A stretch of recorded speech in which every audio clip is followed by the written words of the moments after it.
Hey, what's up everybody? Welcome to Car Question. Matt is riding the Kia Telluride, a brand new vehicle. It's based on the Kia Sorento and it's the biggest SUV that Kia created. And it's an amazing machine. Look at that front end, look at that grille, look at the lights. They really did a unique job. And it's even written Telluride on the hood. This is looking very strong, very masculine. The lighting is going to be amazing during the night. When you look on the side though, a little bit conservative, you've got the big wheels with some heart shape. You've got great and amazing tires. Finally, the Koreans are going for quality. You've got some Michelin Premier tires on those ones. They're going to give you good grip and you're going to be able to do a lot of mileage with those ones. When you look at the rear though, it's a love-hate affair. You've got the design of the tail lights, and depending on the version that you're going to choose, they might be LED, but when you go even lower, this is where your blinkers are going to be. But you've got easy access to the trunk, you even get some roof rails,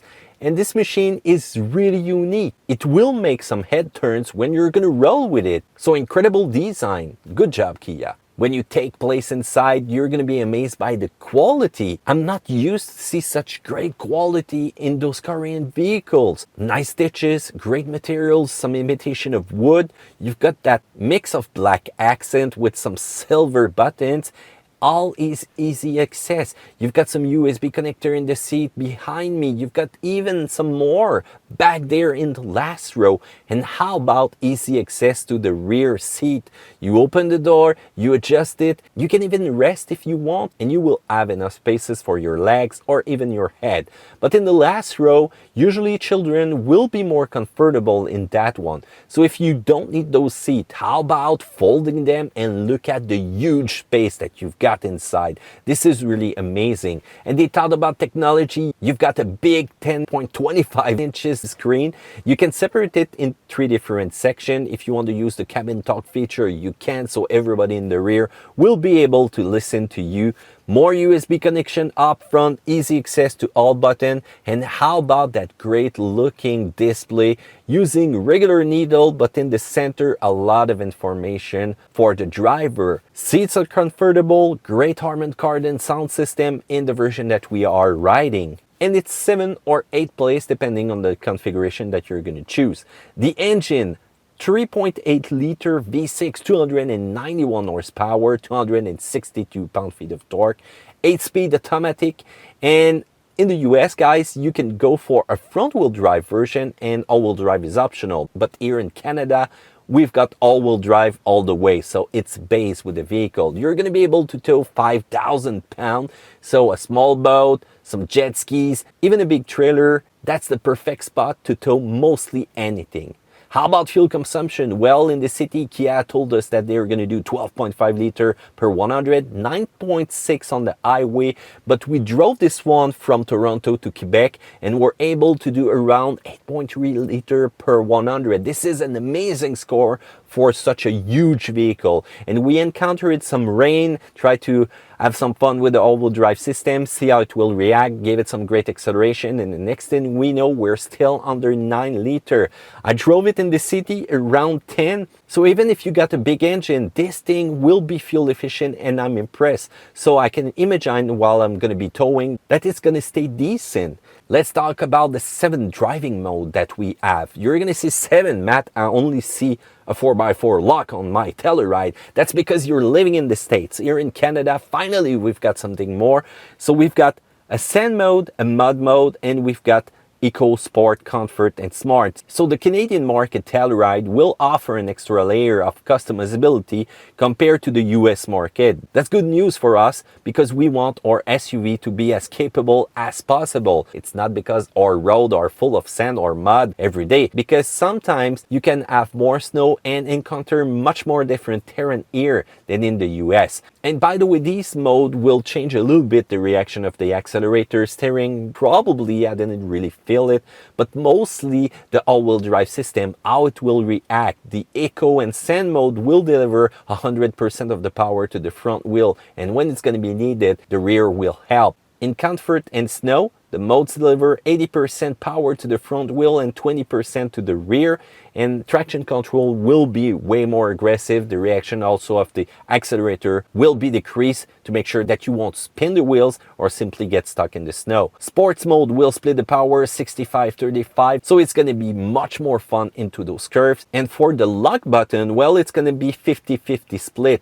But we've got something more, the mud and sand mode. So these mode will simply change the traction control system, give it a little bit more so that you're going to keep your momentum depending on the terrain that you're going to have. And by the way, this one won't turn off traction control system just like the competition. It's going to stay on, but believe me, look at the demo that we have done. If you turn it off, you're going to smoke the tires if you go on a diagonal hill just like we did. So don't shut it off, keep it on. And if you want the best result, put it into sand mode. Acceleration are kind of okay, but not impressive. So if you're going to be towing 5,000 pounds, this won't be impressive at all. The direction is well adapted for the size of this vehicle. Turning radius a little bit large though, but parking maneuver can be real easy with the 360-degree camera and the sensor that we have.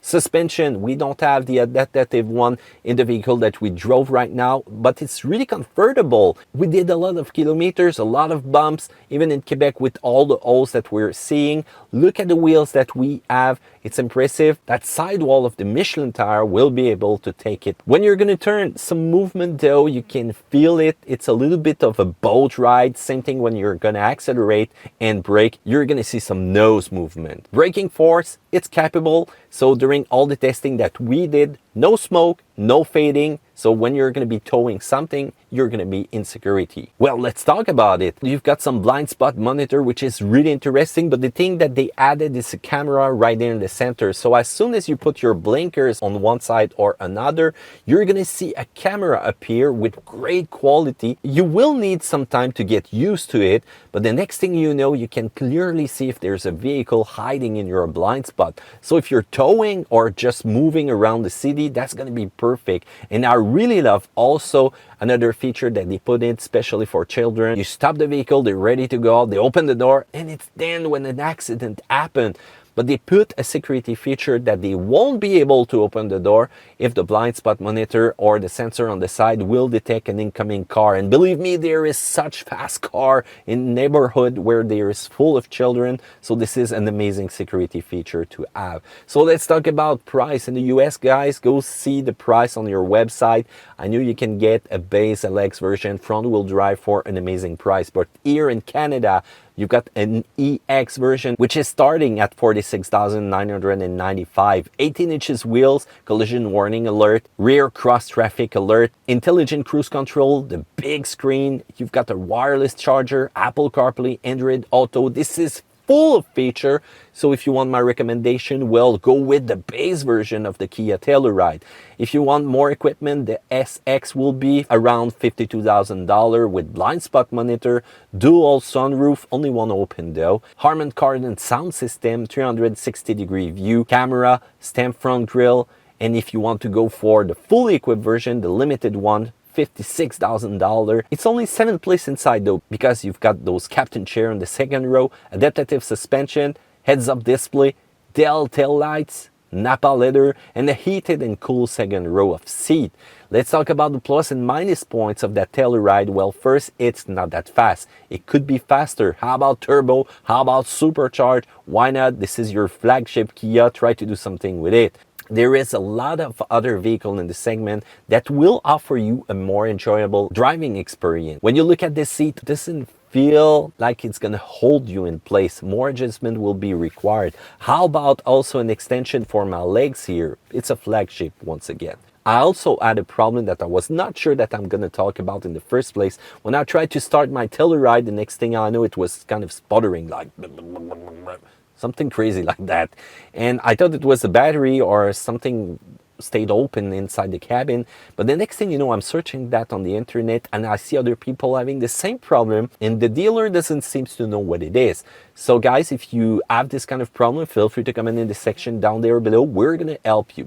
Also, I'm kind of deceived with the rear door exterior assembly. Look at that. There is a gap at the top and a gap at the bottom. But otherwise, when you look at the vehicle, it's kind of okay. On the plus side though, you've got more all-wheel drive mode in Canada. Yes, finally, mud, sand, yeah. And you've got also all-wheel drive, which is standard. The fuel consumption on the highway is really low. You've got a great looking machine that it's going to turn heads everywhere that you will be going. You've got blind spot monitor and that famous system where children won't be able to get out if there's a car coming in. It's fuel efficient. You've got value for your money. That's what I like with the Kia brand. It's not complicated when you choose and configure the vehicle. It's super smooth on everyday driving. And how about that warranty, which is kind of great with Kia? Let's talk about competition because that segment is booming and there is a lot of them. Which one are you gonna choose? The Palisade or the Kia? They're cousin. They make babies together. When you look at that, it's nearly the same vehicle. You gotta give it to Kia. The front end is looking much better. You've got the rear end though that I prefer the Hyundai. And how about the interior? I have torn feelings because I really love the Hyundai Palisade center console with the screen also, which is kind of looking a little bit more luxurious even in that white color. But still, it's identical. The same system, the same power, same towing capacity. But now you decide, guys. So at the time that we did this video, the price of the Hyundai was not available. That might also play in the equation. You've got the Honda Pilot, which is also a strong contender. I really love its V6 power. And how about that screaming VTEC when you're going to give it some gas? Acceleration is going to be real fast for a vehicle, though, that looks like a minivan. And that's kind of boring. Nobody wants a minivan today. Look at the Telluride, look at the Palisade, and look at the Honda Pilot. Kind of deceiving, huh? So look is important today. Connectivity, multimedia system, and everything like that. Yes, also comfort, performance. But in a segment that all vehicles seems to play on the same territory, well, the Pilot's going to fall a little bit behind though. But not for reliability though. The Toyota Highlander 2020 is going to be available real soon, but Toyota has a joker in its sleeve, and it's a hybrid version. Fuel efficiency is going to be impressive, and I just know it because it's like that in all the Toyota lineup. I hope the all-wheel drive system will be much better than the previous generation Highlander, which was not impressive at all. But we're gonna have to test that new version real soon. You've got also the Ford Explorer, which is kind of thirsty with fuels. If you want to do the numbers that they announced, you need premium grade as always. Turbo power, it's gonna be more expensive with maintenance and repair over time.